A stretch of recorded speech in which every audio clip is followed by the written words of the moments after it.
Bonjour à tous, j'espère que vous allez bien. Ça va Titi? Tu dis bonjour aux abonnés? Bonjour les abonnés. Alors, on est toutes et tous susceptibles de perdre la patience lorsqu'il s'agit d'éduquer son chiot ou alors de reprendre son chien lorsqu'il a fait une bêtise. Mais comme on peut le deviner, lever le ton, lever la voix sur son chien ou sur son animal n'est jamais une bonne idée. Surtout lorsqu'on mesure les conséquences que cela peut avoir sur votre animal. Et je vais vous expliquer tout ça après le générique.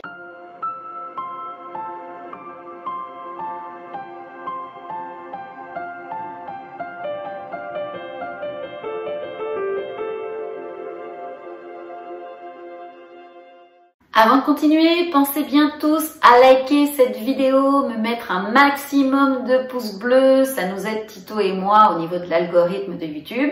Pour ceux qui ne sont pas abonnés, eh bien abonnez-vous immédiatement pour ne louper aucune vidéo et activez la petite cloche également. On continue.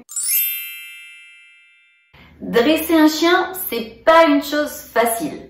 Et s'il existait une formule universelle pour pouvoir dresser son chien et y réussir à coup sûr, eh bien, on se jetterait tous sur cette magnifique formule.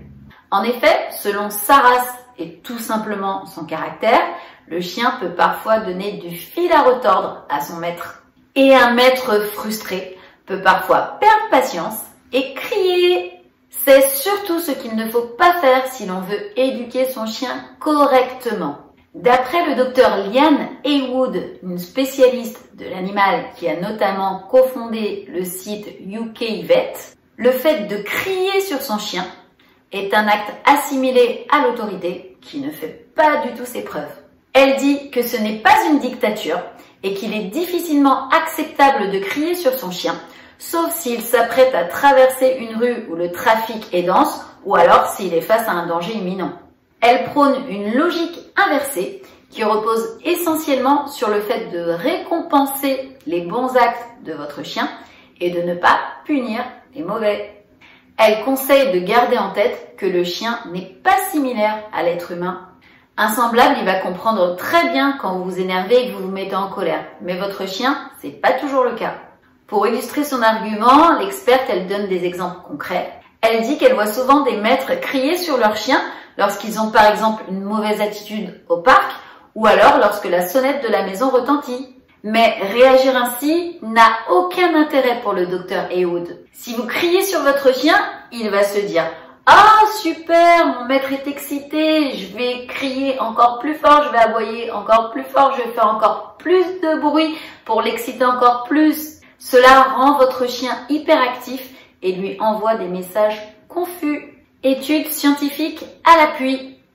Lors d'une étude sur la réaction des chiens face à différents types d'éducation ou de punition, des scientifiques se sont en effet penchés sur les conséquences que pouvaient avoir des cris et des réprimandes sur les chiens. Pour cela, ils ont étudié des chiens déjà entraînés, travaillant pour la police et l'armée portugaise. Les recherches étant initiées par l'université de Porto.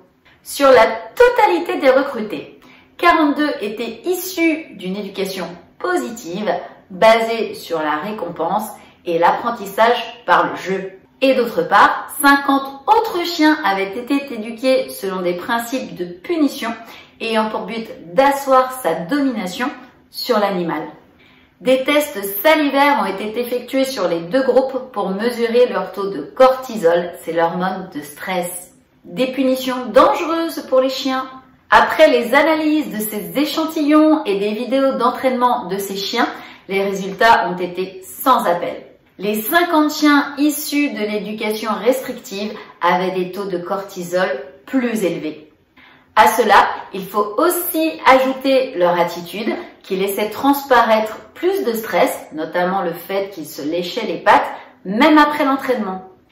Pas besoin d'être scientifique pour en déduire la négativité du modèle punitif. Des tests supplémentaires ont également prouvé que ce type d'éducation sur les chiens montrait des signes supplémentaires d'anxiété et même que les chiens étaient beaucoup plus pessimistes. Et en opposition, user du système de récompense permettrait même aux chiens de mieux comprendre l'exercice. La patience avant tout. Appliquée dans la vie de tous les jours, on en déduit sans difficulté que le jeu, la patience et la bienveillance sont de mise pour éduquer son chien. N'est-ce d'ailleurs pas ce pourquoi on en adopte un? Si en soi, les deux méthodes sont efficaces pour se faire obéir, elles n'ont absolument pas les mêmes conséquences à long terme. Se focaliser sur les bonnes actions. Dresser un chien passe par le comportement positif. Mettre l'accent sur les efforts qu'il fait plutôt que ses erreurs garantit une meilleure éducation. Voyez ces gens au parc qui appellent leur chien encore et le chien ne revient jamais. Quand il finit par se décider à revenir, il se fait crier dessus.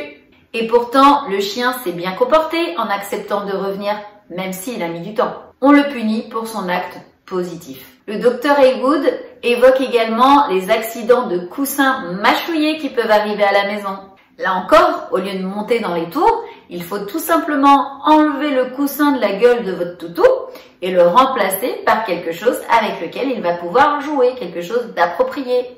Il faut se concentrer sur le fait de récompenser les bonnes actions, aussi futiles soient-elles. Dernier conseil de l'experte, on ne se montre pas trop réconfortant avec le chien et on ne force pas les câlins.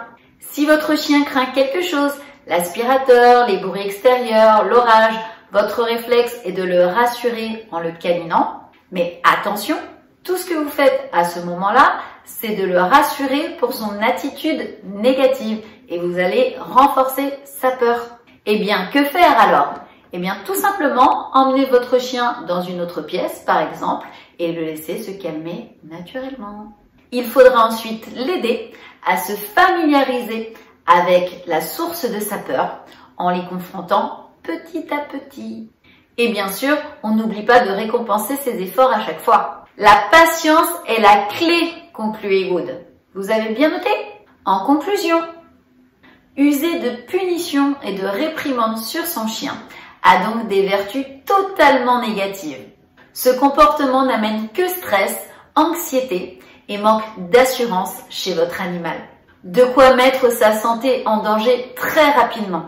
Et au contraire, l'éducation par le jeu permet à votre chien de rester éveillé et d'avoir confiance en lui tout en apprenant à obéir et ce, sans crainte.